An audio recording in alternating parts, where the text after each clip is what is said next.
The loud slam of the principal's door echoed down the empty hallway of Maple Creek High School.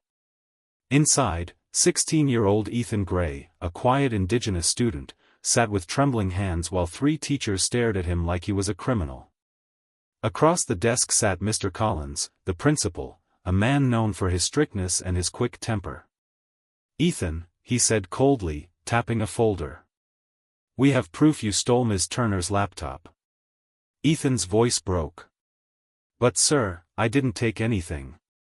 I swear, I don't even go near her office." Mr. Collins' eyes narrowed.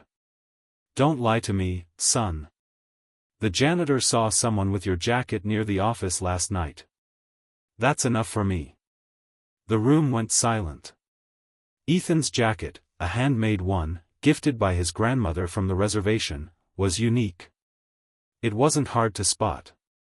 He looked around for help, but all he saw were skeptical faces.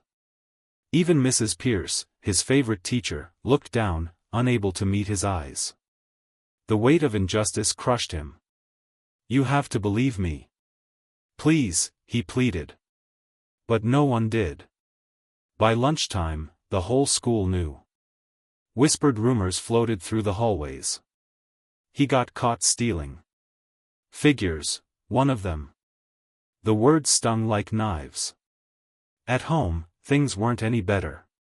His mother cried silently at the kitchen table. "Ethan, why would they think that of you?" "I don't know, Mom. But I didn't do it," he said, holding back tears. That night, Ethan lay awake replaying the moment in his head. How could he prove his innocence when nobody would listen? He didn't know that the truth was already in motion, recorded by something he never noticed. The next morning, as he walked to school, students stepped aside, whispering and smirking. But one person stopped him, Maya, the school's IT assistant. "Ethan," she said quietly, "I saw something strange on the system logs. Someone accessed the teacher's office Wi-Fi at midnight, but it wasn't from your account." Ethan's eyes widened. "What do you mean?" "I mean," Maya leaned in, lowering her voice. "I think someone's framing you." Ethan's heart pounded. "Can you prove it?" "Maybe," she said, glancing around nervously. "But if I'm right, it's someone you'd never expect." Before Ethan could ask who, the intercom buzzed. "Ethan Gray to the principal's office." Immediately, his stomach dropped. As he walked down the hall, whispers grew louder. And when he opened the office door, a police officer was waiting. Cliffhanger ends Chapter 1. The officer stood with crossed arms, looking at Ethan. "Ethan Gray," he said sternly, "we need to talk about what we found on that laptop." Ethan froze, his world spinning. Was this the end, or the start of the truth finally coming out? The air in Maple Creek High's office was heavy. Ethan sat across from the police officer, his hands shaking. The laptop lay on the table, Miss Turner's silver MacBook, the one he was accused of stealing. Mr. Collins stood beside it, arms crossed smugly. "I told you, officer," he said. He admitted nothing, but we found the laptop in his locker this morning. Ethan's eyes widened. "What?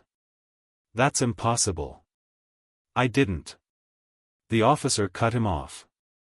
"Son, we'll give you a chance to explain yourself. But lying won't help you." Ethan's throat went dry. He didn't know how it got there. He didn't know how far someone would go to destroy him.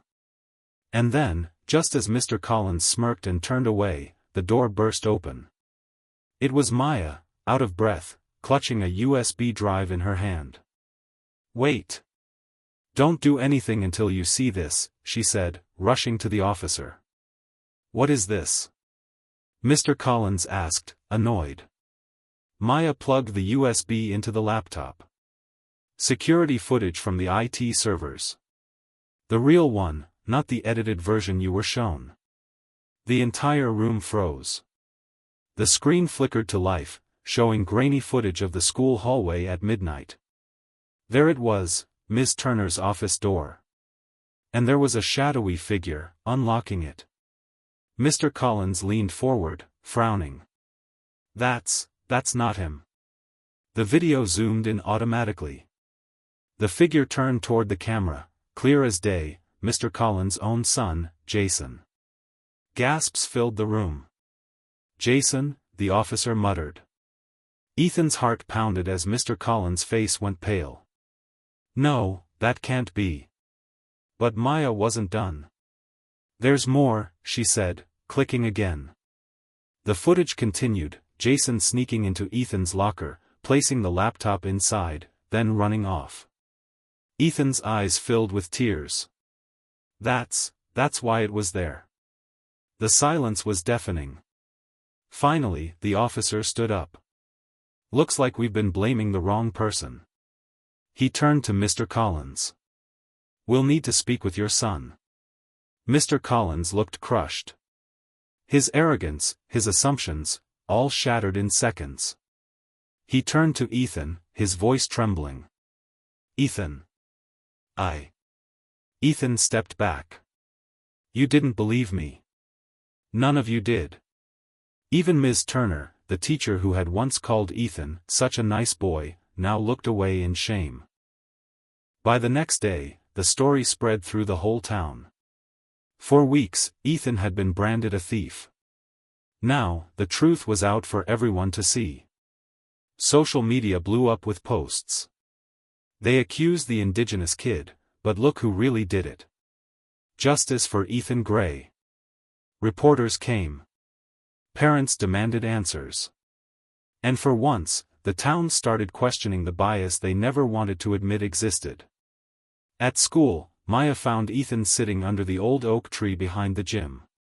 Hey, she said softly, sitting beside him. He smiled faintly. Guess they finally know the truth. They do, she nodded. But I wish they'd believed you from the start.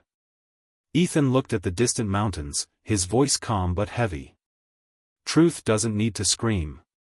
It just waits, until people are ready to listen. Maya nodded, smiling. You should say that in your graduation speech. He chuckled quietly. Maybe I will. That week, during the school assembly, the principal stood on stage, no longer proud, no longer loud. He looked down at Ethan, who sat in the front row, head held high. Sometimes, Mr. Collins said into the microphone, we see what we expect to see, not what's true.